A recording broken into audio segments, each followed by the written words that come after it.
If you ever see an ad promoting the Church of the Sleepless Truth, turn around and get as far away from it as possible. It's too late for me. But if you haven't signed up, you still have a chance. My name is John Sanders. I had recently gotten out of an abusive relationship when I stumbled upon a poster advertising some kind of support group for people who went through traumatic incidents. In retrospect, perhaps the name should have tipped me off. But at the time, I just needed to talk to anyone who could understand what I'd gone through. I signed up. I arrived there at 6 a.m. sharp next Saturday and met with the rest of the group. I'm quite a shy person, so I decided to wait for everyone else to speak. The next person to speak was Carla, a black woman in her early 20s with a shy smile on her face. She talked about her relationship with her religious family, who stabbed her with knives, believing she was possessed by a demon. Jesus, is this what support groups were like? The next person, Sharon, shared about her encounter with an old gypsy woman who placed a curse on her and plagued her sleep with nightmares. Everyone who spoke shared horrifying stories, each worse than the last, until it was my turn.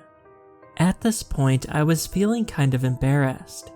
Compared to them, I haven't suffered at all, so I spoke.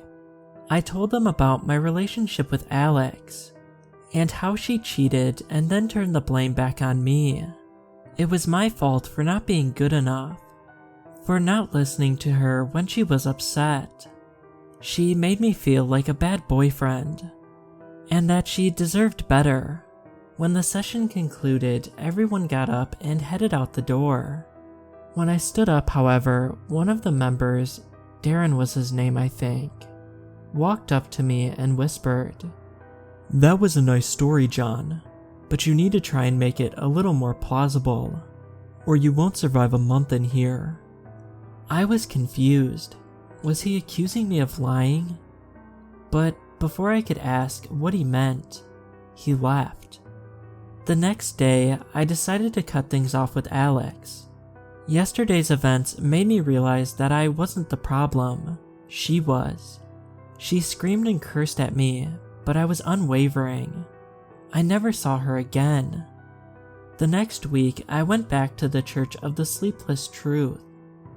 Once again, I waited for everyone to share before I spoke. Weirdly enough, the stories they told were different.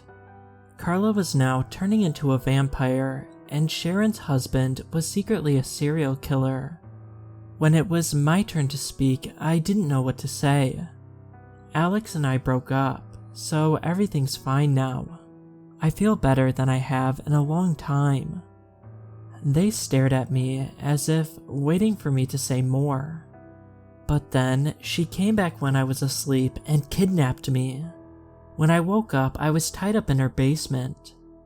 I wove a story about how she was a crazy yandere who could not bear to be without me, and how I tricked her into letting me go. When I was finally done with the story, the session was over, and everyone left. Only later I realized that Darren was missing from the last session. Then I recognized him as a murder victim on the front page of the newspaper. He was murdered in his own home, found with carved out letters on his chest. OOC. I then understood what they wanted me to do. Play along or die. It has been months since I first joined, and I'm running out of ideas for new stories. Anyone who leaves simply dies the next day, so that's out of the question. It's too late for me, so I'm recording this to warn anyone who will listen. Stay away from the church, and remember, they're always watching.